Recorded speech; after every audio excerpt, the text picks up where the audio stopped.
Great Saturday morning. Happy June 27th, 2020. To God be the glory. Going into the second full week of summer. I hope you're enjoying yourselves.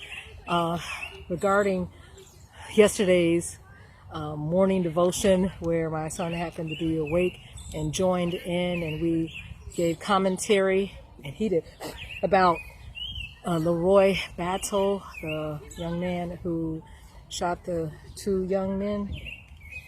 And we were looking at the videotape, and my son came to the conclusion, I said, oh, there must have been mental instability.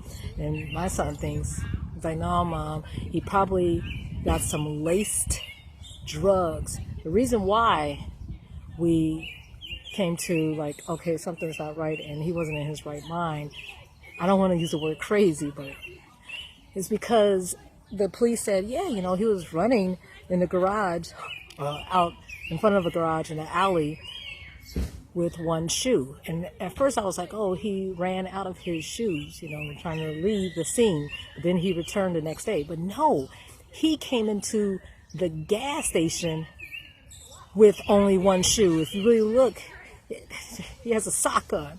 Then his gun is showing on his waist, and like, okay, he was on something in the first place. And we are really praying for that young man who survived that whole episode, because he had to replay that and see that in his mind, that trauma.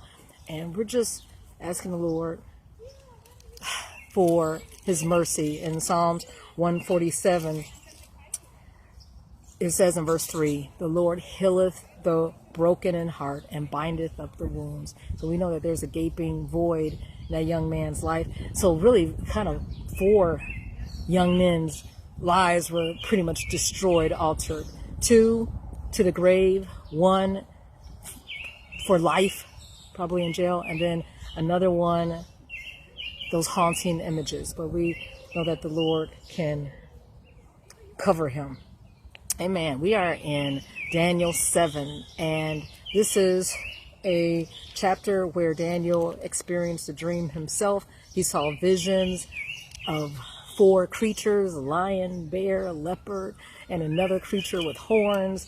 And it startled Daniel, but at the end, it said that the kingdom and the dominion and the greatness of the kingdom under heaven, whose kingdom is an everlasting kingdom. That's in verse 27. And all dominion shall serve and obey him, the Lord. And when I read that, I thought about Matthew 6, right? The Lord's Prayer. For thine is the kingdom and the power and the glory forever.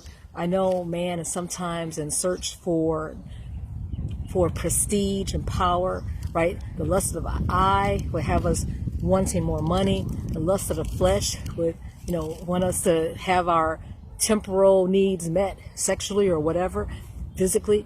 And then the pride of life, yeah, we want position. And the Lord wants us in positions as long as he leads us. And it says in 2 Chronicles 29:11, well, 1 Chronicles, thine, O Lord, is the greatness and the power and the glory and the victory and the majesty. For all that is in heaven and in earth is thine. Thine is the kingdom, O Lord, and thou art exalted as head above. He is only to be exalted, not ourselves, even though we might have opportunities.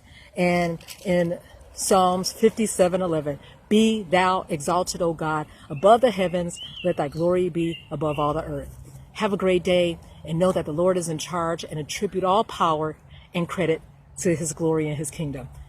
Have a good one.